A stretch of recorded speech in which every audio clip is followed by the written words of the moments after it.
নতুন নতুন ভিডিও পেতে চ্যানেলটি অবশ্যই সাবস্ক্রাইব করুন। একদিন রাতে কাবার কাছেই দাঁড়িয়েছিলেন একজন মানুষ, যার নাম আব্দুল মুত্তালিব। তিনি কোরাইশদের মধ্যে সম্মানিত, কিন্তু তার বুকের ভেতর ছিল এক গভীর শূন্যতা। তার কোনো শক্তিশালী পুত্র নেই। মক্কার সমাজে তখন পুত্র মানেই শক্তি, পুত্র মানেই নিরাপত্তা, পুত্র মানেই সম্মান।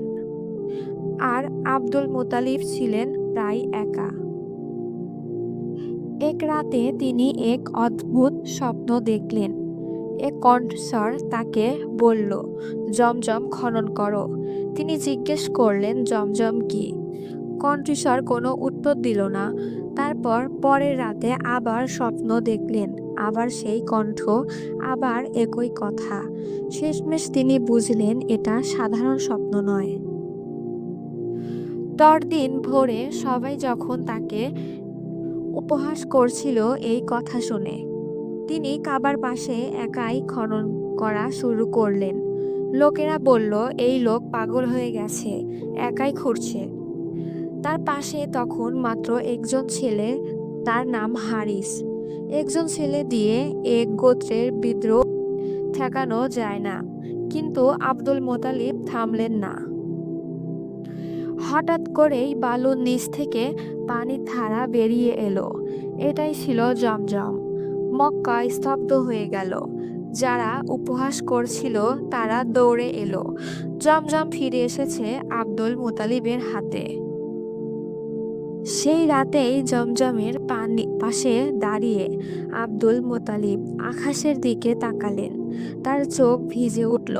তিনি অনুভব করলেন, একজন ছেলে দিয়ে এই দায়িত্ব বহন করা অসম্ভব। সেই মুহূর্তেই তার অন্তর থেকে বেরিয়ে এলো এক প্রতিজ্ঞা, যা তার জীবন, তার পরিবার এবং ভবিষ্যতের ইতিহাস সবকিছুকে নাড়িয়ে দেবে। কিন্তু এই প্রতিজ্ঞা কি ছিল তা তিনি কখনো কারো কাছে প্রকাশ করেননি।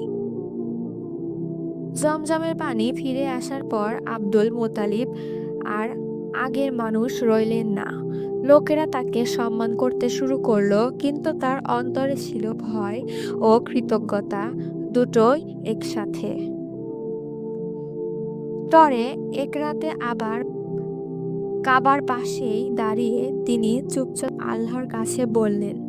তিনি বলেছিলেন যে যদি আল্লাহ তাকে 10 জন পূর্ণবয়স্ক পুত্র দান করেন, তারা তাকে রক্ষা করতে পারবে, তাহলে তিনি আল্লাহর সন্তুষ্টির জন্য তাদের একজনকে কোরবানি করবেন। এই কথা তিনি তখন কাউকে শোনাননি। এটা ছিল একজন পিতার বুকে গভীর থেকে বের হওয়া কথা, ভয়, বিশ্বাস আর সমাজের বাস্তবতার মিশ্রণ। সময় গড়াতে লাগলো।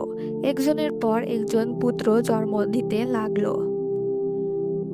আল্লাহ তার দোয়া কবুল করেছেন। হারিসের পরে জুবাইর, আবু তালিব, এরকম অনেক পুত্র সন্তান জন্ম দিতে লাগলো। সবশেষ পুত্র সন্তানটি ছিলেন একটি শান্ত, যার চেহারায় ছিল আলো। তার নাম রাখা হলো আব্দুল্লাহ। আব্দুল্লাহ ছিলেন অন্যদের মতো না। তিনি ছিলেন নম্র, সুন্দর, ভদ্র, সবচেয়ে প্রিয়। মক্কার নারীরা পর্যন্ত তাকে দেখে মুগ্ধ হতো। আব্দুল মুতালিব নিজেও হৃদয়ের গভীরে জানতেন এই ছেলেটি তার সবচেয়ে আদরের। বছর গড়িয়ে গেল। একদিন তিনি শুনে দেখলেন তার 10 জন পুত্র এখন পূর্ণবয়স্ক। প্রতিজ্ঞার শর্ত পূর্ণ হয়ে গেছে। সেই রাতে তিনি ঘুমাতে পারলেন না। তার প্রতিজ্ঞা এখন আর গোপন রাখা সম্ভব নয়, কারণ আল্লাহ নিজের পক্ষ থেকে নিজের অংশ পূর্ণ করেছেন। এখন পালা তার। পরদিন সকালে তিনি তার পুত্রদের ডেকে নিলেন। তার কণ্ঠ ভারী, চোখ নিচু। তিনি বললেন, আমার একটি কথা আছে যা তোমাদের জানা প্রয়োজন। পুত্ররা বুঝতে পারছিল এটা সাধারণ কথা নয়। বিশেষ করে আব্দুল্লাহ চুপচাপ বাবার দিকে তাকিয়েছিলেন। তারপর সকাল হলো। মক্কার আকাশ পরিষ্কার, কিন্তু আব্দুল মোতালিবের বুকের ভেতর ঝড়। তিনি তার সব পুত্রকে একত্র করলেন। 10 জনই শক্তিশালী, 10 জনই তরুণ, 10 জনই বাবার সামনে নীরবে দাঁড়িয়ে। আব্দুল মোতালিব ধীরে ধীরে কথা বললেন। তিনি বললেন, এক সময় তিনি একা ছিলেন, তার কোনো রক্ষক ছিল না। তখন তিনি আল্লাহর কাছে একটি প্রতিজ্ঞা করেছিলেন। তিনি সবকিছু খুলে বললেন। কথা শেষ হওয়ার পর চারিদিকে নীরবতা নেমে এলো। কেউ চিৎকার করলো না, কেউ পালালো না। একজন একজন করে বলল, আপনি যা মানত করেছেন তা পূর্ণ করা আপনার দায়িত্ব। আমরা আপনার ছেলে, আপনার সিদ্ধান্তের বিরুদ্ধে যাব না। এই কথা শুনে আব্দুল মোতালিবের চোখ ভিজে উঠল। কিন্তু সবচেয়ে ছোট, সবচেয়ে প্রিয় আব্দুল্লাহ, তিনি কিছু বললেন না, শুধু বাবার দিকে তাকিয়ে মাথা নিচু করলেন।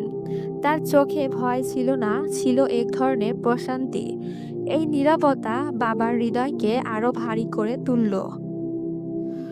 আব্দুল মোতালিব বললেন, আমি নিজে কাউকে বেছে নেব না। এটা আমার নয়, এটা আল্লাহর সিদ্ধান্ত হবে।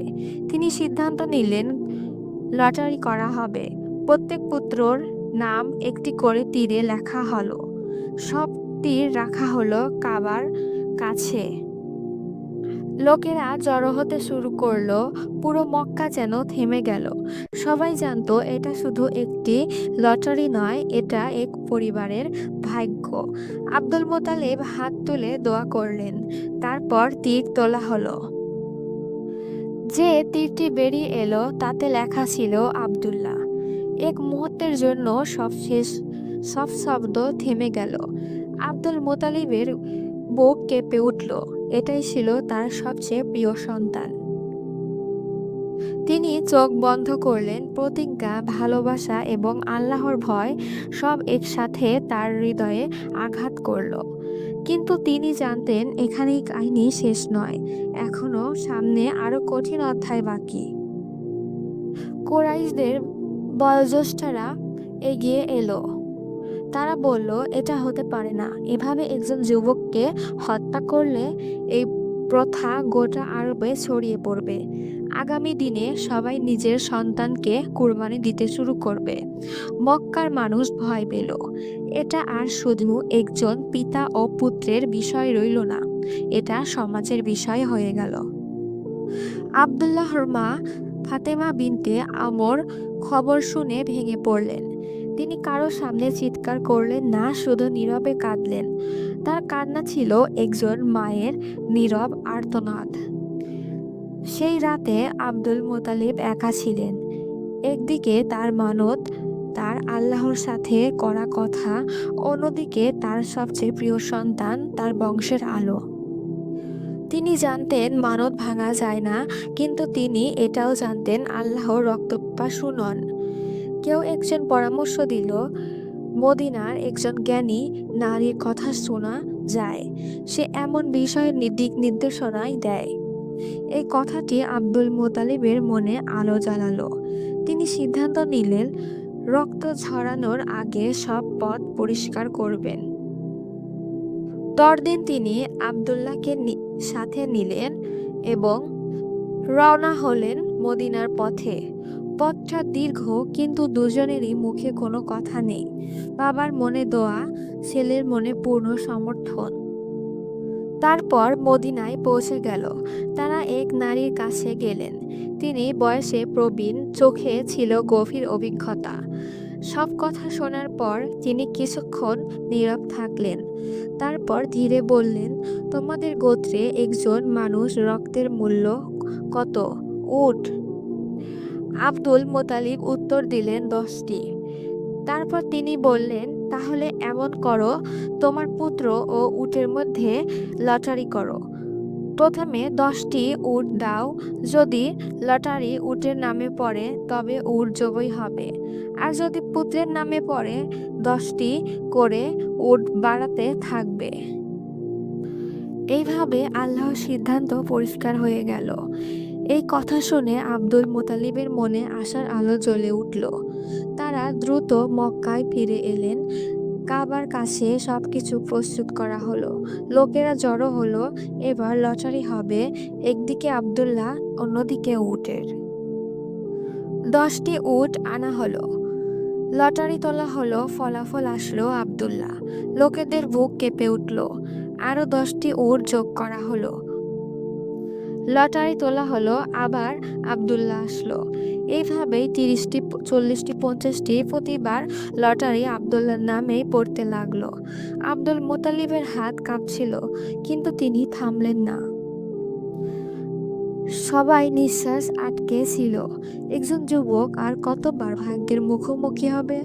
কেউ কেউ বলল থামুন, কেউ বলল চালিয়ে যান।